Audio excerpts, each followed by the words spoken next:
বিভিন্ন রোমাঞ্চকর ও শিহরণ জাগানো ভূতের গল্প শুনতে আজই সাবস্ক্রাইব করুন আমাদের এই ইউটিউব চ্যানেল রাতের হাতছানি। নমস্কার, আপনি শুনছেন রাতের হাতছানি। আমি দেবলীনা আছি আপনার সাথে। আজ আবারও একটি ভৌতিক গল্প নিয়ে আমরা হাজির হয়েছি আপনাদের সামনে।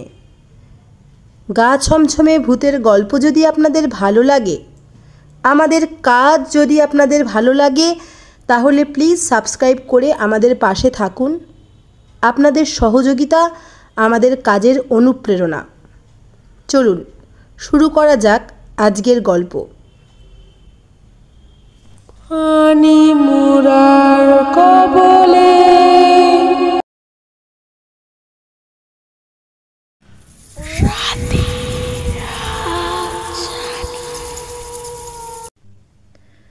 আমাদের বাড়ির পেছনে একটা বড় পুকুরের ও পাশে একটু একটু জঙ্গল শুরু হয়ে গেছে। সেই জঙ্গলের মধ্যে এক জায়গায় মুসলমানদের একটা কবরখানা। তারপর থেকে বেশ ঘন জঙ্গল। সে বছর আমার বাবা কলকাতা থেকে ট্রান্সফার হয়ে গেলেন আলিপুরদুয়ার। আমাদের বাড়ি পাওয়া গেল শহর ছাড়িয়ে অনেকটা দূরে। বছরের মাঝখানে আমাকে চলে আসতে হলো বলে এখানকার স্কুলে আমি ভর্তি হতে পারলাম না। নতুন বছরে ভর্তি হতে হবে।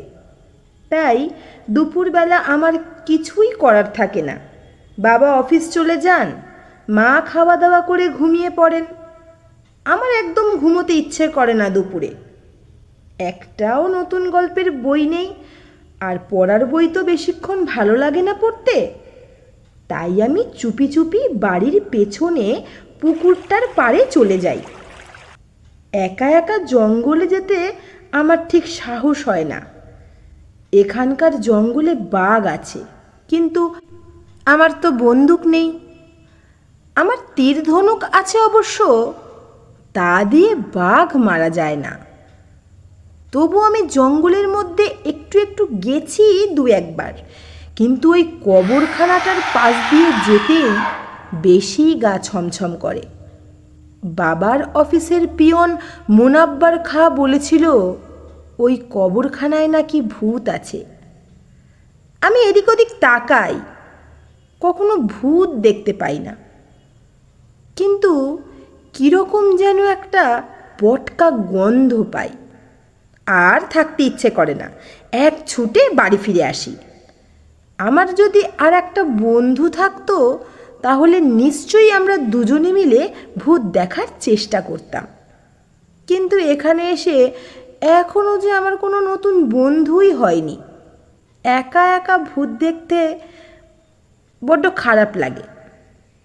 আমি তাই পুকুরটার ধারে গিয়ে বসে থাকি। ছোট ছোট ইটের টুকরো বা পাথর ছুঁড়ে মারি জলের মধ্যে। পুকুরটা বিরাট বড়, আর এখন বর্ষাকাল বলে কানায় কানায় ভরা। দুপুরবেলা পুকুরটা দেখলে খুব গভীর মনে হয়। কোথাও কোনো লোকজন নেই, আমি শুধু একা। এক এক সময় আমার মনে হয় আমাকে যেন কেউ দেখছে। যদিও কোথাও আর কেউ নেই, তবু যেন মনে হয় আড়াল থেকে লুকিয়ে লুকিয়ে কেউ আমাকে লক্ষ্য করছে। আমি মাথা ঘুরিয়ে চারিদিকে চেয়ে দেখি, আর কাউকে দেখতে পাই না। এই পুকুরটায় বেশ মাছ আছে। মাঝে মাঝে তারা ঘাই মারে, অমনি জলের ওপরে গোল গোল ঢেউ ওঠে।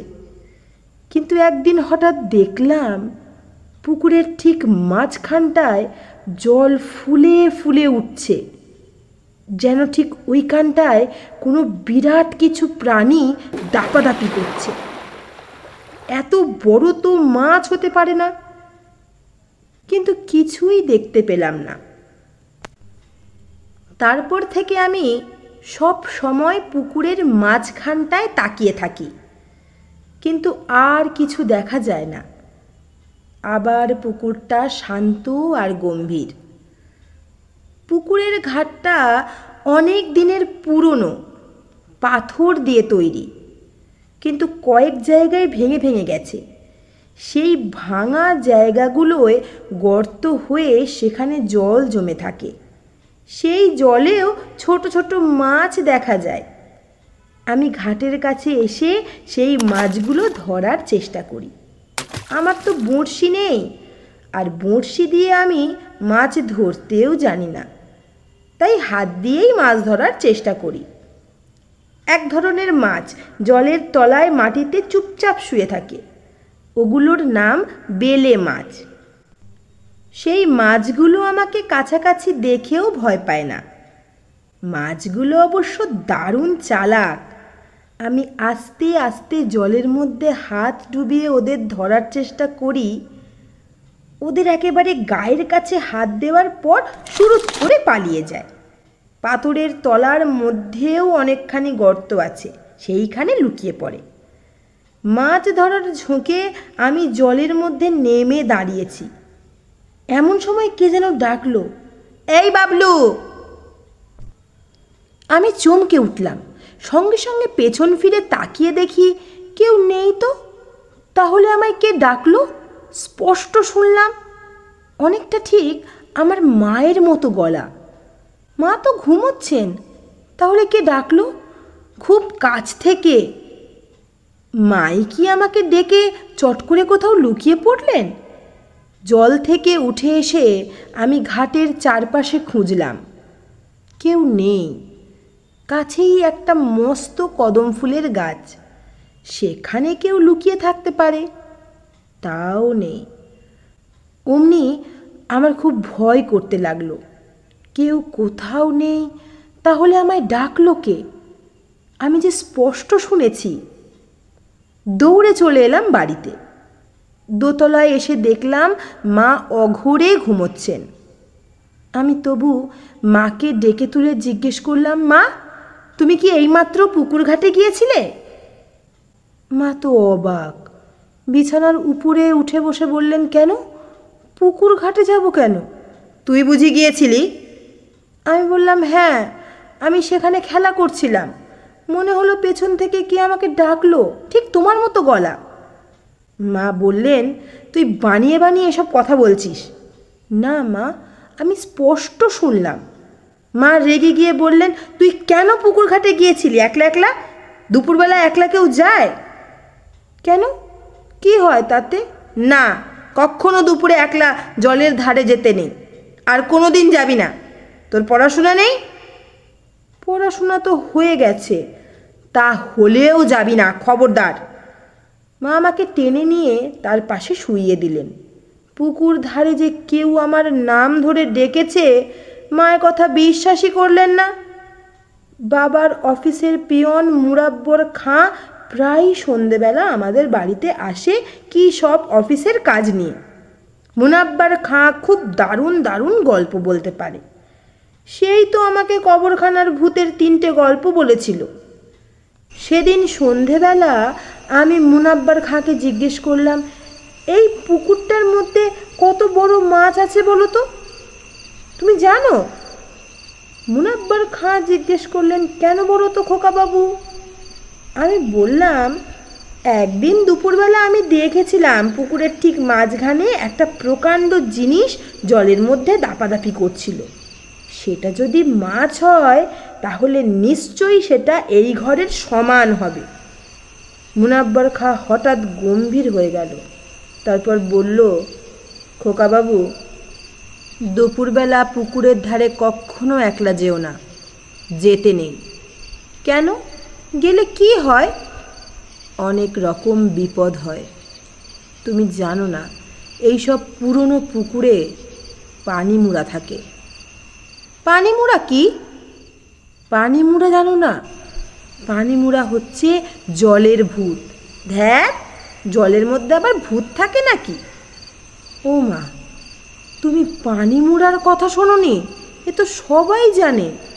পানিমুড়া বড়দের কিছু বলে না, কিন্তু ছোটদের জলের তলায় টেনে নিয়ে যায়। মুনাব্বার খাঁ, তুমি পানিমুড়া দেখেছ? হ্যাঁ, 3 বার দেখেছি। ওদের মাথাটা হয় কুমিরের মতন, আর গাটা মানুষের মতন। এই সব পুকুর জানো তো খুব পুরনো, আগেকার দিনের রাজাদের আমলের। এই সব পুকুরের মাঝখানে গাদ্দি থাকে। গাদ্দি কি? গাদ্দি মানে সুড়ঙ্গ। সেই সুড়ঙ্গ চলে গেছে অনেক দূরে, একেবারে পাতাল পর্যন্ত।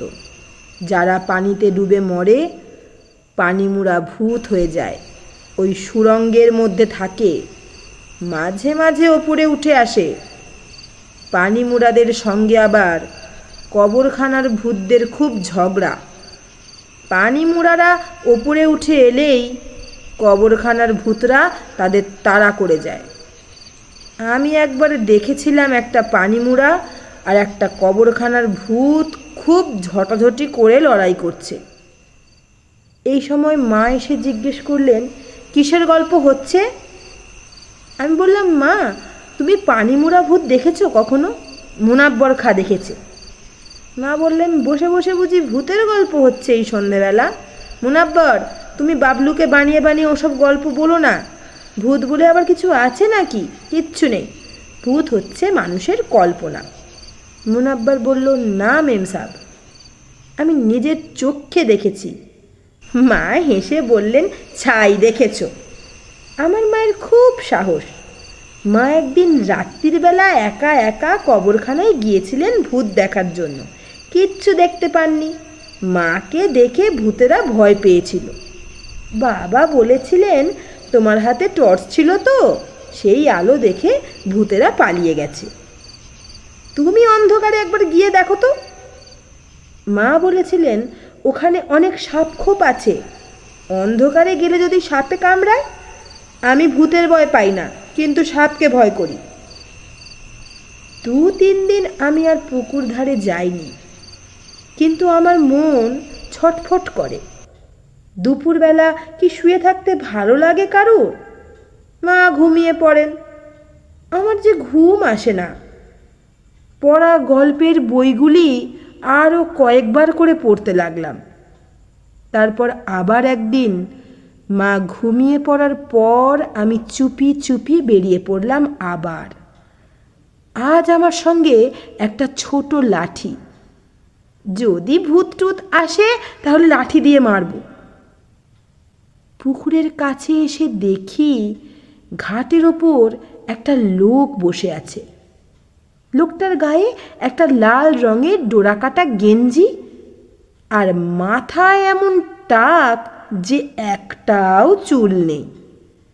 লোকটা জলের মধ্যে পা ডুবিয়ে বসে জলের ঢেউ তুলছে, সারা গা ভেজা। লোকটা এলো কোথা থেকে?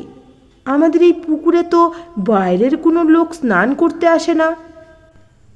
আমি খুব কাছে চলে আসার পর লোকটি পেছন ফিরে তাকিয়ে আমাকে দেখল। দেখেই যেন দারুণ ভয় পেয়ে গেল। সঙ্গে সঙ্গে এক লাফ মেরে জলের মধ্যে গিয়ে পড়ল, তারপর ডুবে গেল। আমিও খুব অবাক হয়ে গেলাম, লোকটা আমাকে দেখে ওরকম ভয় পেল কেন? আমার হাতের লাঠিটা দেখে? চোর টোর নয় তো? যদি চোর হয় তাহলে সাঁতার কেটে পুকুরের ওপাশে উঠে জঙ্গল দিয়ে পালাবে। আমি জলের দিকে তাকিয়ে রইলাম, কিন্তু লোকটা সেই যে ডুব দিয়েছে আর উঠছে না। এতক্ষণ কেউ ডুব দিয়ে থাকতে পারে? আমি মনে মনে 1, 2, 3 করে 500 পর্যন্ত গুনে ফেললাম, তবু লোকটাকে আর দেখা গেল না। এই রে, লোকটা মরে গেল না তো? আমাকে দেখে ভয় পেয়ে জলের মধ্যে লাফিয়ে পড়েছে, হয়তো লোকটা সাঁতারই জানে না। তাহলে কি এক্ষুনি ছুটে গিয়ে লোকজন ডাকা উচিত? কিন্তু আমার কথা যদি কেউ বিশ্বাস না করে, আরও একটুক্ষণ দেখবার জন্য আমি জলের পাশে এসে দাঁড়ালাম। তখন আমার মনে হলো, ওটা ভূত নয় তো, ওই কি পানিমুড়া? কিন্তু একদম মানুষের মতন দেখতে। মুনাব্বর খাঁ যে বলেছিল পানিমুড়ার মুখটা কুমিরের মতন, এ যে একদম মানুষের মতন, শুধু টাক মাথা। শুধু তাই নয়, লোকটা যখন আমার দিকে ফিরে তাকিয়েছিল তখন দেখেছি ওর চোখের ওপর ভুরুও নেই, সারা গায়ে কোনো লোম নেই। মুনাব্বার নিশ্চয়ই মিথ্যে কথা বলেছিল, সে পানিমুড়া কোনোদিন দেখেইনি। তক্ষুনি ফিরে গিয়ে মাকে খবর দেব ভাবছি, এক সময় জলের মধ্যে একটা হাত উঁচু হয়ে উঠল, শুধু একটা হাত। আমি ভাবলাম লোকটা এবার উঠে আসবে, তাহলে পানিমুড়া নয়, কোনো চোরই নিশ্চয়ই। শুধু হাতটাই উঁচু হয়ে রইল, আর কিছু না। লোকটার মাথাও দেখা গেল না। তারপর মনে হলো সেই হাতটা যেন আমায় হাতছানি দিয়ে ডাকছে। সেই হাতে লম্বা লম্বা আঙুল, তাতে বিচ্ছিরি নখ। হাতটা ক্রমশ ঘাটের দিকে এগিয়ে আসছে। হাতটা ঘাটের অনেক কাছে এসে আঙুল নাড়তে লাগলো, ঠিক যেন আমায় ডাকছে। আমি চেঁচিয়ে জিজ্ঞেস করলাম, তুমি কে? তখন দেখলাম জলের মধ্যে দুটো চোখ আমার দিকে তাকিয়ে আছে এক দৃষ্টে। চোখ দুটো মাছের মতন, পলক পড়ে না, কিন্তু মাছের নয়, চোখ দুটো সেই লোকটার। আমার একবার ইচ্ছে হলো আমি পালিয়ে যাই, আবার ভাবলাম দেখি না শেষ পর্যন্ত কি হয়। আমার তো হাতে লাঠি আছে। এবার সেই হাতটা খুব কাছে চলে এলো, মনে হলো যেন আমার পা চেপে ধরবে। এই সময় কে যেন পেছন থেকে আমার নাম ধরে ডাকলো, বাবলু, বাবলু। কিন্তু তখন আমার পেছনে তাকাবার সময় নেই। আমি লাঠি দিয়ে খুব জোরে জোরে মারলাম সেই হাতটার ওপর। ঠিক লাগলো কি না বুঝতে পারলাম না, হাতটা জলের মধ্যে ডুবে গেল। আবার কেউ আমার নাম ধরে ডাকলো, বাবলু, বাবলু। পেছন দিকে তাকিয়ে দেখলাম কেউ নেই। সামনে জলের ওপর সেই হাতটা আবার উঁচু হয়ে উঠেছে। আমি লাঠি দিয়ে যেই আবার মারতে গেলাম, অমনি সেই হাতটা লাঠিখানা চেপে ধরে একটা হ্যাঁচকা টান দিল। আমি ঝপাং করে জলের মধ্যে পড়ে গেলাম। জলে পড়েই মনে হলো আমি আর বাঁচব না, আমি যে সাঁতার জানি না। পানিমুড়া আমার পা ধরে সুরঙ্গে টেনে নিয়ে যাবে। আমি একবার চেঁচিয়ে উঠলাম, ও মা, মা। জলের মধ্যে আমি হাবুডুবু খেতে লাগলাম, দম আটকে আসছে। পানিমুড়া এখনও আমার পা ধরেনি, আমি ছটপট করছি বলে খুঁজে পাচ্ছে না বোধহয়। এরই মধ্যে একবার কোনো রকমে জল থেকে একটু মাথা উঁচু করে দেখলাম মাঠ দিয়ে ছুটে আসছেন আমার মা। আমি চিৎকার করতে চাইলাম, মা, কিন্তু গলা দিয়ে শব্দ বেরোলো না। আমি তলিয়ে যেতে লাগলাম। মা পাড় থেকেই এক লাফ দিয়ে জলে পড়লেন। চোখ মেলে দেখলাম আমি আমাদের বাড়ির বাইরের ঘরে শুয়ে আছি। মা আর আমাদের রাঁধুনি আমার গায়ে গরম জলের সেঁক দিচ্ছে। আমি চোখ মেলতেই মা বললেন, আমি বলেছিলাম না ওর পেটে জল ঢোকেনি, এই তো সব ঠিক হয়ে গেছে। মা ঠিক সময়ে গিয়ে না পড়লে কি যে হতো, ভাবতেও আমার আজও গা কাঁপে। মা ওখানে গেছেন কি করে সেটাও একটা আশ্চর্য ব্যাপার। পরে শুনেছি সে কথা। মা ঘুমিয়েছিলেন, এমন সময় তার কানের কাছে কে যেন ডাকলো, মা, মা। ঠিক আমার গলা। মা চোখ মেলে দেখলেন কেউ নেই। তিনি বিছানায় উঠে বসলেন। তখন বাইরে থেকে আবার সেই মা মা ডাক শোনা গেল। তারপর পুকুর ঘাট থেকে আমি জলে পড়ার সময় মা মা বলে ডেকেছিলাম ঠিকই, কিন্তু এত দূর থেকে মায়ের তো সেটা শুনতে পাওয়ার কথা নয়। তবু মা শুনতে পেয়েছিলেন। মা আমার মুখের উপর ঝুঁকে পড়ে বললেন, বাবলু, তোকে আমি একা একা পুকুর ঘাটে যেতে বারণ করেছিলাম, তবু গেলি কেন? কেন জলে নেমেছিলি? আমি বললাম, মা, আমাকে পানিমুড়া টেনে নিয়ে যাচ্ছিল। মা বললেন, বাজে কথা। আমি বললাম, না, সত্যি। মা বললেন, মোটেই না, তুই পা পিছলে জলে পড়ে গিয়েছিলি। মা কিছুতেই পানি মুড়ার কথা বিশ্বাস করলেন না। আমাদের রাঁধুনি বলল, হ্যাঁ গো দিদি, এইসব পুরনো পুকুরে অনেক ভয়ের জিনিস থাকে। মা বললেন, সাঁতার না জানলে লোকে জল দেখে ওরকম অনেক ভয়ের জিনিস বানায়। আমি কাল থেকেই বাবলুকে সাঁতার শেখাবো। এরপর 7 দিনের মধ্যে আমি সাঁতার শিখে গেলাম। পানিমুড়াকে আর কখনো দেখিনি, তবে আমি সাঁতার কাটতে যেতাম নদীতে, ওই পুকুরে আর নয়। মানুষ যতদিন থাকবে, ভূতের অস্তিত্ব ততদিন থাকবে। আমরা ভয় পেতে ভালোবাসি, সেজন্য অলৌকিক কাহিনীর সৃষ্টি হয়েছে।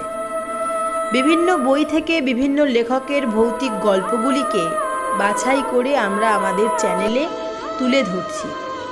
বিভিন্ন গল্পের কাহিনী ছোট এবং বড়দের মন কেড়ে নেওয়ার মতো। সকলের মুখে হাসি ফোটাতে পারলেই আমাদের এই চেষ্টা সার্থক হবে।